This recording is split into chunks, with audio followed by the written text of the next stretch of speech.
अस्सलाम वालेकुम। First year biology chapter number 1 cell structure functions का फेडरल बोर्ड। और इस वीडियो लेक्चर के अंदर जो हम टॉपिक डिस्कस करने जा रहे हैं वो साइटोस्केलेटन है। तो सबसे पहले हम आउटलाइन की बात करेंगे।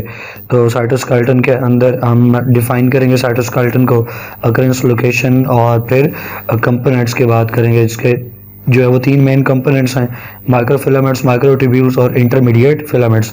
इन तीनों इसके जो कंपोनेंट्स हैं साइटोस्केलेटन के अंदर, इसकी 6 सब हेडिंग्स, तीनों की 6 सब हेडिंग्स बनेगी और सेम सब हेडिंग्स हैं। शेप और साइज की होगी बात, तीनों के लिए कंपोजिशन, फिर तीनों का स्ट्रक्चर, तीनों के लिए डायग्राम, फिर उनकी लोकेशन, और लास्ट के ऊपर फिर तीनों का फंक्शन जो है वो सेपरेटली डिस्कस करेंगे।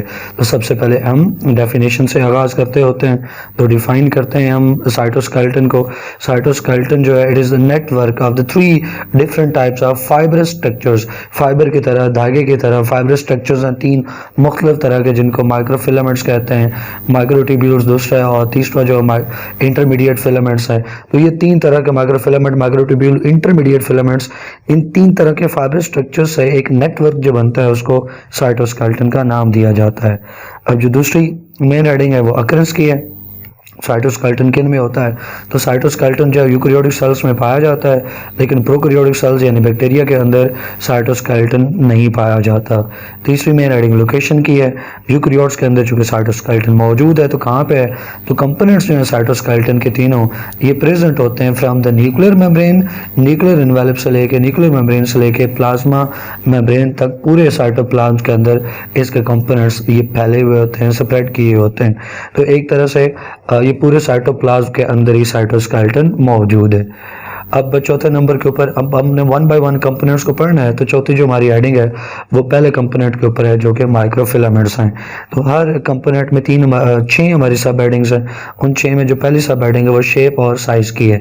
तो जहाँ तक माइक्रोफिलामेंट्स के शेप और साइज की बात है, तो माइक्रोफिलामेंट्स जो हैं ये बंडल्स की फॉर्म में होते हैं या मैश लाइक नेटवर्क्स बनाते हैं। मैश का मतलब जाली की तरह का इनका नेटवर्क है, या बंडल की फॉर्म में एग्जिस्ट करते हैं। और इसके अलावा ये इलोंगेटेड फाइबरस स्ट्रक्चर्स हैं। इलोंगेटेड मतलब लंबे, फाइबरस धागे की तरह। तो धागे की तरह इलोंगेटेड और लंबे स्ट्रक्चर्स हैं। इनका जो डायमीटर बहुत ही कम होता है, एक्सट्रीमली थिन है, और तकरीबन 7 नैनोमीटर इनका डायमीटर होता है। दूसरी जो सब हेडिंग है वो कंपोजिशन की है। तो माइक्रोफिलामेंट्स जो हैं ये मेनली एक एक्टिन प्रोटीन के बने होते हैं, इसलिए इस वजह से इनको हम एक्टिन फिलामेंट्स भी कहते हैं।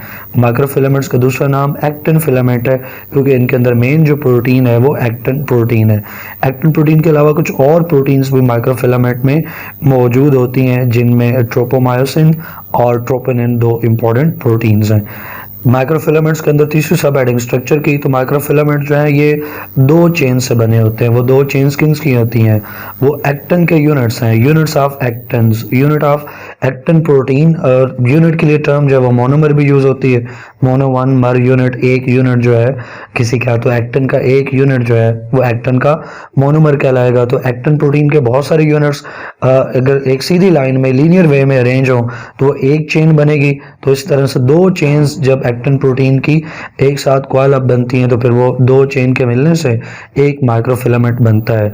तो जो एक्टिन प्रोटीन के यूनिट्स हैं, एक्टिन प्रोटीन के मोनोमर्स हैं, उनको हम एक नाम देते हैं और वो नाम है ग्लोबुलर एक्टिन का, जिसको शॉर्ट फॉर्म में जी एक्टिन कहते हैं। जी एक्टिन जो है ये और कुछ भी नहीं है। जी एक्टिन जो है ये यूनिट है किसका? एक्टिन प्रोटीन का। एक्टिन प्रोटीन के यूनिट्स जो शॉर्ट यूनिट्स हैं, सिंगल, जिनके जुड़ने से फिर चेन बनती है, उन यूनिट्स को हम जो है वो जी एक्टिन, ग्लोबुलर एक्टिन बोलते हैं।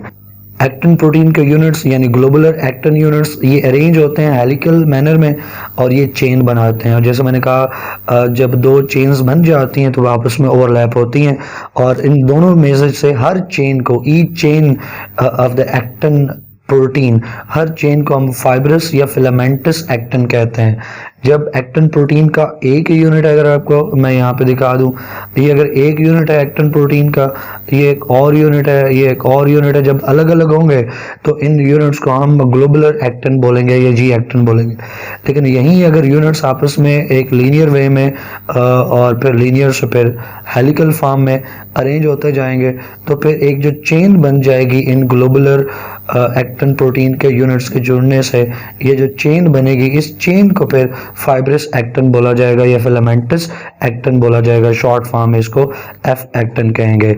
और जब इस तरह की दो चेन्स बन जाती हैं तो आपस में कंबाइन होकर एक फिलामेंट, माइक्रोफिलामेंट बनाती हैं। अब जैसे मैंने कहा कि और भी प्रोटीन्स हैं एक्टिन के अलावा जो माइक्रोफिलामेंट में मौजूद हैं, उनमें से एक प्रोटीन जो है वो ट्रोपोमायोसिन है। अब जो ट्रोपोमायोसिन है, इसकी दो चेन्स, एक जो सिंगल माइक्रोफिलामेंट है उसके साथ ट्रोपोमायोसिन की दो चेन्स जो हैं ये ट्विस्ट होती हैं, राउंड होती हैं, कॉइल अप होती हैं। तो एक माइक्रोफिलामेंट के साथ दो ट्रोपोमायोसिन की चेन्स जो हैं ये भी साथ कॉइल होंगी, ट्विस्ट होंगी। और जो ट्रोपोनिन प्रोटीन है, ये ट्रोपोनिन प्रोटीन ट्रिपलेट की सूरत में जो लेंथ है माइक्रोफिलामेंट की, तो वहाँ पे पैचेस की फॉर्म में एक ट्रिपलेट एक जगह पे, थोड़ा वक्फे के बाद फिर एक ट्रिपलेट, फिर आगे जाके फिर थोड़े गैप के बाद फिर एक ट्रोपोनिन का ट्रिपलेट। तो इस तरह डिफरेंट इंटरवल्स पे, डिफरेंट गैप्स के ऊपर पैचेस में ट्रोपोनिन के ट्रिपलेट्स भी माइक्रोफिलामेंट के साथ मौजूद हैं। डायग्राम के अंदर इसी चीज़ को हाईलाइट किया गया है। यहाँ पे देखें तो ये जो ब्लूइश आपको कलर के अंदर बॉल से, राउंड से स्ट्रक्चर्स नज़र आ रहे हैं, ये वाले, ये एक ग्लोबुलर एक्टिन है, इसको जी एक्टिन हमने कहा है। और इनके मिलने से जो एक चेन बन रही है लंबी सी, एक फिर दूसरी चेन, फिर दोनों आपस में जुड़ रही हैं, तो ये ब्लू की जो एक चेन है, ब्लू बॉल्स की या जी एक्टिन की, इसको कहा जाता है एफ एक्टिन यानी फिलामेंटस एक्टिन। तो इस तरह के दो फिलामेंटस एक्टिन, ये एक चेन, ये दूसरी चेन, ये दो चेन्स जब आपस में कॉइल अप होती हैं, ट्विस्ट होती हैं, तो एक माइक्रोफिलामेंट जो है वो फॉर्म होता है। तो ये एक माइक्रोफिलामेंट आपको नजर आ रहा है। इस एक माइक्रोफिलामेंट में आप ट्रोपोमायोसिन के दो चेन्स जो हैं, ये ग्रीनिश लाइन जो ब्लू बॉल्स को कट करती हुई इनके दरमियान से गुजरती है आपको नजर आ रही है। ये जो ग्रीनिश लाइन है ये ट्रोपोमायोसिन की चेन्स हैं। तो एक माइक्रोफिलामेंट में दो ट्रोपोमायोसिन की चेन्स भी साथ कॉइल अप होती हैं। और इसी तरह से जो ट्रोपोनिन है, इसके भी ट्रिपलेट्स आपको मुख्तलिफ पैचेस की फॉर्म में मुख्तलिफ जगह पे अलॉन्ग द लेंथ आपको नजर आ रहे होंगे। तो ट्रोपोमायोसिन की चेन्स भी हैं और ट्रोपोनिन के ट्रिपलेट्स भी माइक्रोफिलामेंट के साथ अरेंज हुए हैं। तो ये इसका स्ट्रक्चर। अब पांचवी जो हेडिंग है, सब हेडिंग है, वो लोकेशन की है। माइक्रोफिलामेंट्स पाए कहाँ जाते हैं? तो माइक्रोफिलामेंट्स जो हैं ये just under the plasma membrane मौजूद होते हैं।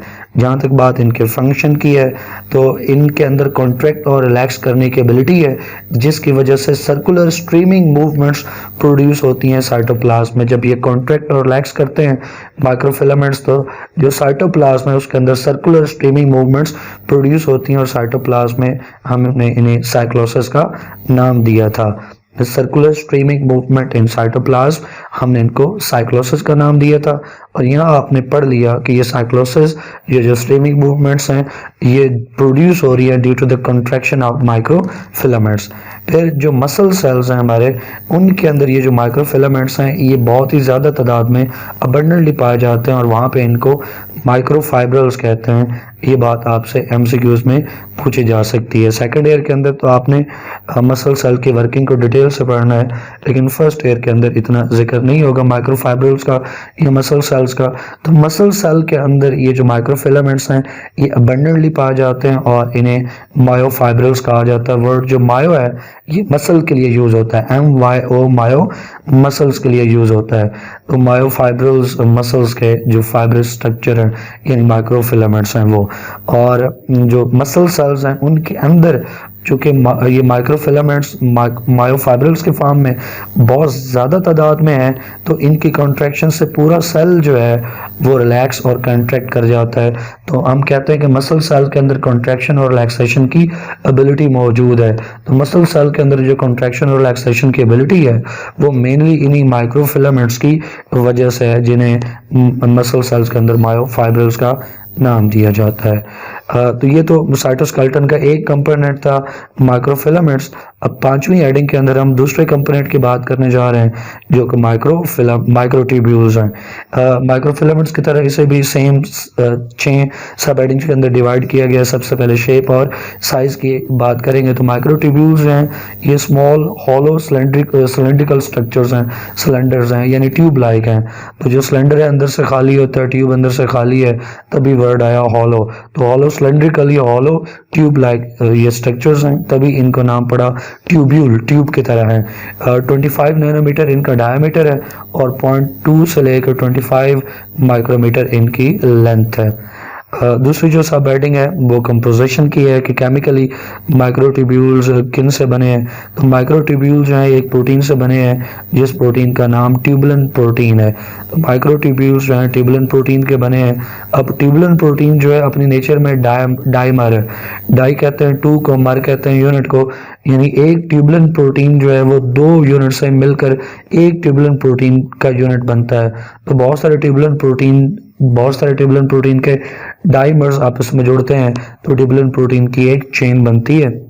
अगर स्ट्रक्चर में हमने बात करनी है तो ये जो डाइमर है ट्यूबुलिन प्रोटीन का, इसको हम डाइमर इसलिए कह रहे हैं कि दैट कंसिस्ट ऑफ 2 सब यूनिट्स। उनको नाम दिए जाते हैं, एक सब यूनिट को हम अल्फा सब यूनिट कहते हैं और दूसरे को बीटा सब यूनिट कहते हैं। चूंकि ट्यूबुलिन प्रोटीन के हैं तो हम इसको अल्फा ट्यूबुलिन और बीटा ट्यूबुलिन का नाम भी देते हैं।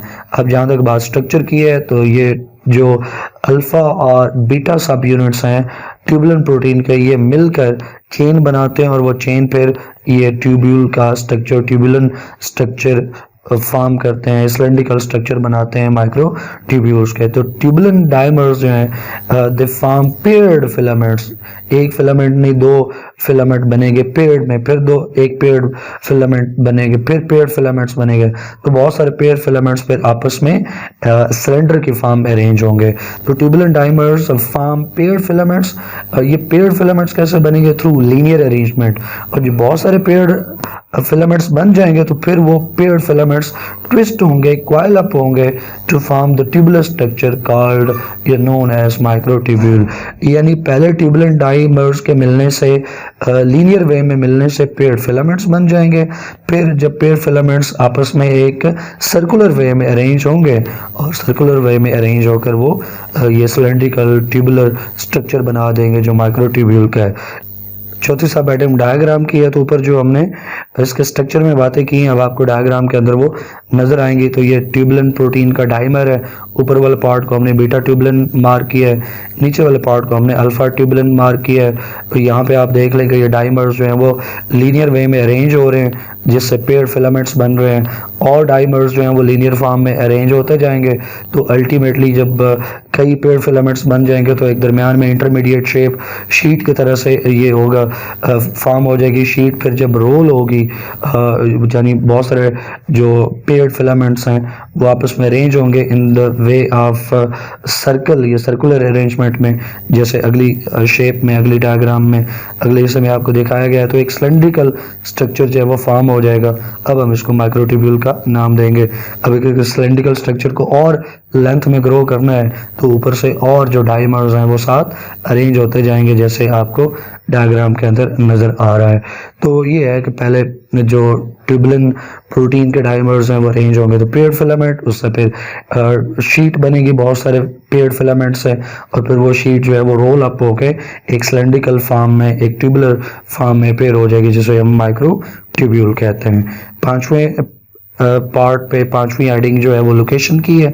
तो हम इनकी लोकेशन को यूं बताते हैं कि प्लांट सेल के अंदर जो माइक्रोट्यूब्यूल्स हैं ये साइटोप्लाज्म में, पूरे साइटोप्लाज्म के अंदर पहले होते हैं, डिस्पर्स होते हैं, लेकिन एनिमल सेल के अंदर they are usually found adjacent to the nucleus, nucleus के करीब पाए जाते हैं अगर एनिमल सेल की बात की जाए, जबकि प्लांट सेल में पूरे साइटोप्लाज्म में ये डिस्पर्स हैं, फैले हुए हैं। और छठे नंबर के ऊपर इनका फंक्शन आ जाएगा। तो जो माइक्रोट्यूब्यूल्स हैं ये प्लांट सेल के अंदर माइक्रोट्यूब्यूल्स स्पिंडल लाइक स्ट्रक्चर बनाते हैं जिनको हम माइटोटिक अपरेटस कहते हैं और ये सेल डिवीजन के प्रोसेस में बनता है। हमने पीछे लेक्चर के अंदर पढ़ा है सेंट्रीओल्स को, हमने कहा कि प्लांट सेल के अंदर सेंट्रीओल्स नहीं होते जबकि एनिमल सेल के अंदर सेंट्रीओल्स होते हैं।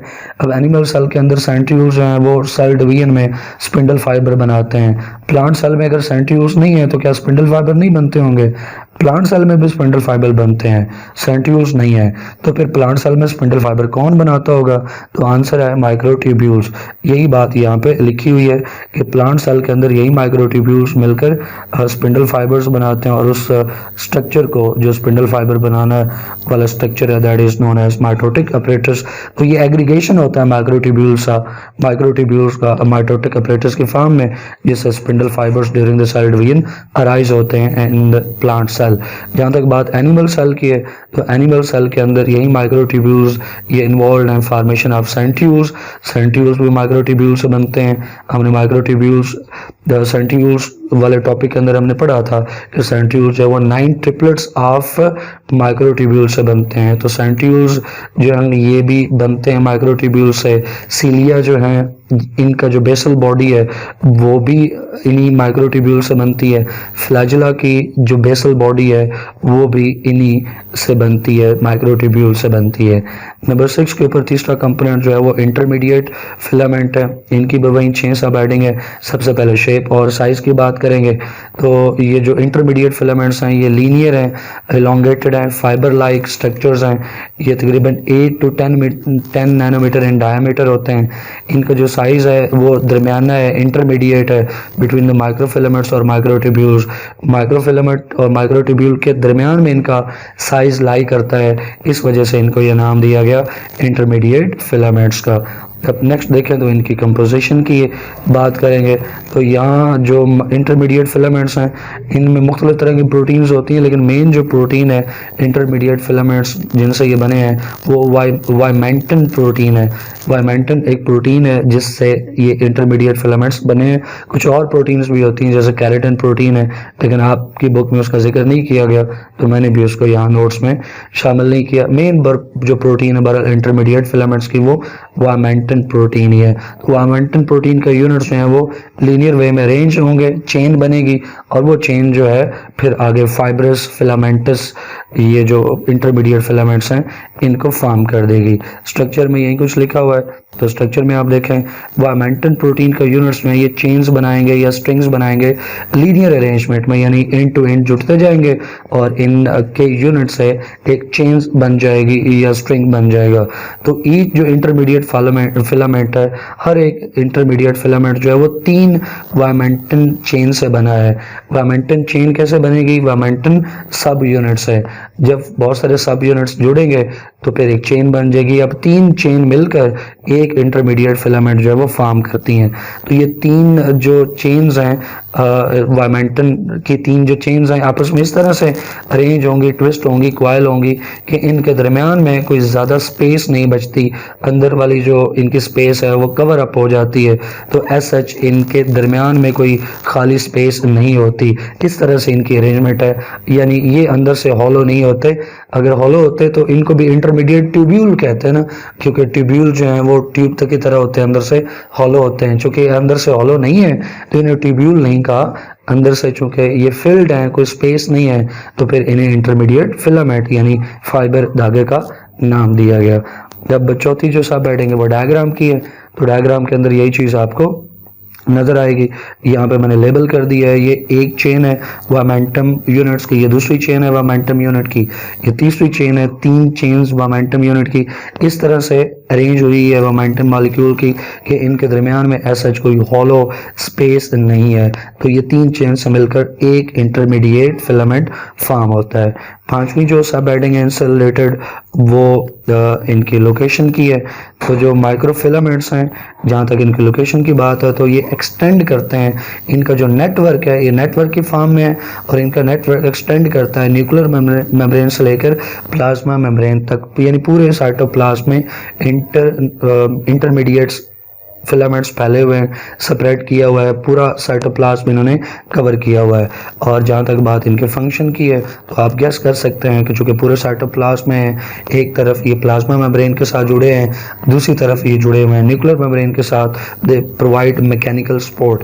इनकी मैकेनिकल सपोर्ट से न्यूक्लियर इन्वेलप की शेप और न्यूक्लियस की शेप मेंटेन रहती है और न्यूक्लियस भी अपनी जगह पर फिक्स रहता है, और प्लाज्मा मेम्ब्रेन जो है उसके साथ भी इनका एक सिरा, एक एंड जो है वो कनेक्टेड है। है तो प्लाज्मा मेम्ब्रेन जो है उसको भी मैकेनिकल सपोर्ट मिल रही है, न्यूक्लियर एनवेलप को भी और न्यूक्लियस को भी मैकेनिकल सपोर्ट मिल रही है, और एज ए होल पूरे सेल को मैकेनिकल सपोर्ट मिल रही है। जिस तरह उससे फिर यह है कि सेल की शेप और फिर अपनी जगह पे बरकरार रहती है, और ना सिर्फ सेल की शेप मेंटेन रहती है बल्कि न्यूक्लियस की शेप भी मेंटेन रहती है, और न्यूक्लियस अपनी जगह पे फिक्स भी रहता है सेंटर पे, क्योंकि वो न्यूक्लियस को होल्ड करके रखा है, पकड़ करके रखा है इंटरमीडिएट फिलामेंट्स ने।